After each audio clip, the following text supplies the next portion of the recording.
এবং দুর্ভাগ্যজনকভাবে রাজনৈতিক নেতা নেতারাও এর মধ্যে জড়িত হয়ে পড়ছে, যেটা আরো বেশি ক্ষতি করছে বাংলাদেশে। আজকে বাংলাদেশকে বাঁচানোর জন্য আমাদের সকলের এগিয়ে আসা দরকার। এই দেশটা আমাদের। আজকে 1971 সালে আমরা যুদ্ধ করেছি, যারা সবাই আমাদের অনেকে গুলি খেয়েছে, অনেকে ভাই মারা গেছে, মা মারা গেছে, বাড়িঘর পুড়ে গেছে, গ্রামের পর গ্রাম জ্বালিয়ে দিয়েছে। 71-এর কথা আমরা ভুলি নাই, বলা সম্ভব না।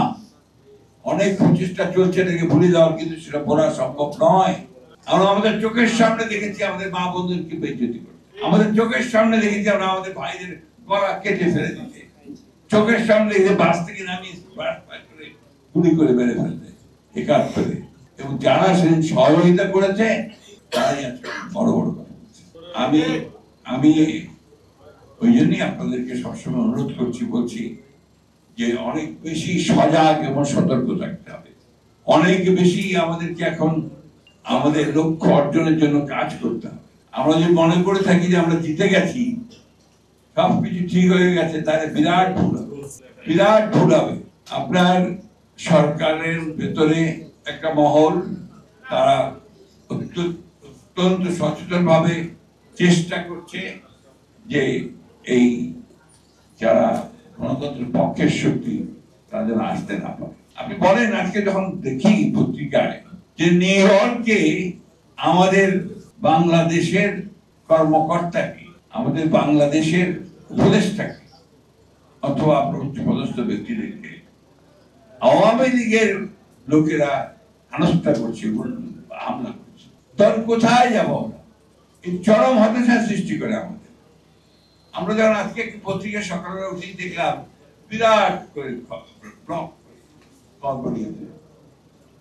যে একজন ব্যক্তি যিনি বাংলাদেশে বিখ্যাত ব্যাংক লুটের জন্য তিনি ২৫০০ কোটি টাকা দিয়ে দিয়েছেন হাসিনাকে। আমি টাকা করি না, এই সালাম দিল্লিতে বসে তিনি ২৫০০ কোটি টাকা দিয়ে দিয়েছেন এবং পরিকল্পনা করেছেন যে কিভাবে ওই টাকাকে ব্যবহার করে তারা বাংলাদেশে নির্বাচন বন্ধ করবে এবং হাসিনাকে আবার দেশে ফিরিয়ে আনবে। আমরা বুঝি না, আমাদের মানুষেরা কেন জানি না একটা কমপ্লেসেন্সিতে ভুগছে যে হয়েই চলে যায়, যার ফলে কি হচ্ছে আপনার যে কোথাও ঠিক হচ্ছে না। আপনি বলছেন আপনার জিনিসপত্রের দাম, মানুষ তো আবারও কথা বলে না, জিনিসপত্রের দাম একই ভাবে বেড়ে চলেছে। অর্থনীতিতে আজকে আমার কথা বলি, আমি আমার স্ত্রী আজকে সকালে ব্যাংকে ফোন করেছেন কিছু টাকা তোলার জন্য, বলছে সরি ম্যাডাম, আমরা ৫,০০০ টাকা বেশি দিতে পারবো না। তাহলে কোথায়? আমি সত্যি কথা বলছি আপনাদের, তাহলে কোথায়? এই ১ বছরের মধ্যে যদি আমরা সেই পরিস্থিতির যদি আমরা পরিবর্তন আনতে না পারি, তাহলে কিভাবে কি হবে? এইসব ঝামেলাগুলো এড়িয়ে যেতে পারতো যদি ৩ মাসের মধ্যে নির্বাচনটা করতে পারতো, তারা একটা ইলেক্টেড গভর্নমেন্ট তার সমস্ত ম্যান্ডেট নিয়ে জনগণকে সঙ্গে নিয়ে এই সমস্ত শক্তিগুলোকে উড়িয়ে দিতে পারে। আমি এখনো বলি যে সময় আছে, এখনো কাম টু ইউর সেন্সেস। অতি দ্রুত এই সনদ সংস্কার এগুলো কাজগুলোর জটিলতা বৃদ্ধি না করে শেষ করে ফেলেন। অতি দ্রুত নির্বাচনের ব্যবস্থা যেটা ঘোষণা দিয়েছেন সেটার চূড়ান্ত ব্যবস্থা নিন। রাজনৈতিক দলগুলোকে নির্বাচনমুখী করে ফেলুন এবং একটা নির্বাচনের মধ্য দিয়ে জনগণের প্রতিনিধিত্বকে নিশ্চিত করুন। এছাড়া কোনো বিকল্প নেই।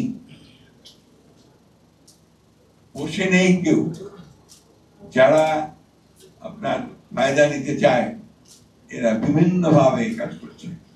সুতরাং আমাদের দায়িত্ব হবে, যারা আমরা দেশকে ভালোবাসি, কাজী জাফরের অনুসারী হিসেবে, যারা আমরা দেশে গণতন্ত্র প্রতিষ্ঠা করতে চাই, যারা আমরা লড়াই করতে দ্বিধাবোধ করি না, যারা রক্ত দিতে দ্বিধাবোধ করি না, তাদেরকে আজকে আবার ঐক্যবদ্ধ হয়ে এই ন্যূনতম বিষয়গুলোর উপরে একমত হয়ে আমাদের সামনের দিকে এগিয়ে যাওয়া।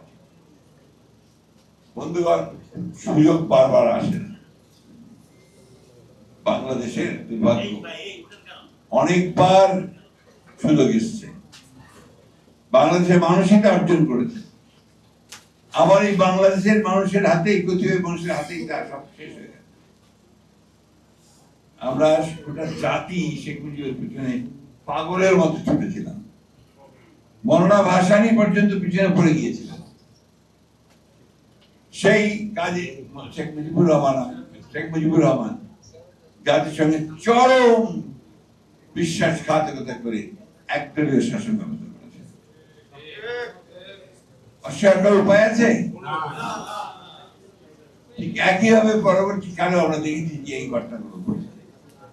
তাই বন্ধুগণ, কথা শেষ করবো। অনেক আমি এখন আর আগের মতো জোরে কথা বলতে পারি না, দম পাই না।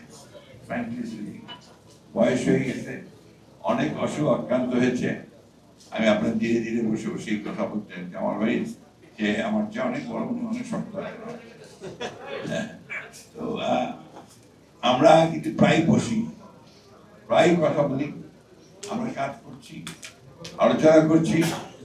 যতই আপনার আমি বলি যে আগে কখনো আপনার এই ডিপ্রেশন হয়নি, এখনো কিছুটা ডিপ্রেশন ছায়া করছে, তারপরেও বলি যে আমরা কিন্তু ডিপ্রেসড হয়ে যাওয়ার মানুষ নই, আমরা ফ্রাস্ট্রেটেড হয়ে বসে থাকার মানুষ নই। আমরা আমাদের যখনই সময়ের প্রয়োজন আসে আমরা উঠে দাঁড়াতে জানি। বাংলাদেশের মানুষ উঠে দাঁড়াতে জানে, উঠে দাঁড়িয়েছে বারবার। সেই জন্যই বাংলাদেশের মানুষ বাংলাদেশের মানুষ, সেই জন্যই ফিনিক্স পাখির মতোই বারবার জেগে উঠে বাংলাদেশ। আজকে আমি এখানে খুব আমাদের মূল নেতা আমাদের মৌলানা আব্দুল হামিদকে ভাসানীকে স্মরণ করছি। আর একজন আমাদের বিপ্লবী নেতা, যিনি বাংলাদেশকে পরিবর্তন করে দিয়েছিল অল্প সময়ের মধ্যে। বাংলাদেশের রাষ্ট্রের যে আপনার অস্তিত্ব, তাকে তিনি যুদ্ধের মধ্যে দিয়ে শুরু করেছিলেন, যুদ্ধের ঘোষণা দিয়েছে প্রেসিডেন্ট জিয়াউর রহমান, তাকে স্মরণ করছি। আর অত্যন্ত শ্রদ্ধা বলে অন্তর থেকে স্মরণ করছি আমাদের নেত্রী দেশনেত্রী খালেদা জিয়াকে, যিনি অপরিসীম অসাধারণ ধৈর্য এবং তার যে অনমনীয় মনোভাব, তার যে গণতন্ত্রের পক্ষে যে লড়াই, সেই লড়াই করেই কিন্তু আজকে আমরা এই পর্যায়ে। তাই বন্ধুগণ, আসুন, যারা প্রাণ দিয়েছেন 5ই আগস্ট এবং তার আগে জুলাই মাসে আগস্টে, তাদের প্রতি আমরা শ্রদ্ধা জানাচ্ছি। তো একই সঙ্গে আশা করছি যে যারা সেদিন সামনের সারিতে ছিলেন, দয়া করে কাম টু ইউর সেন্সেস এবং দেশকে রক্ষা করার জন্য একসাথে সবাই মিলে কাজ করার মানসিকতা তৈরি করা।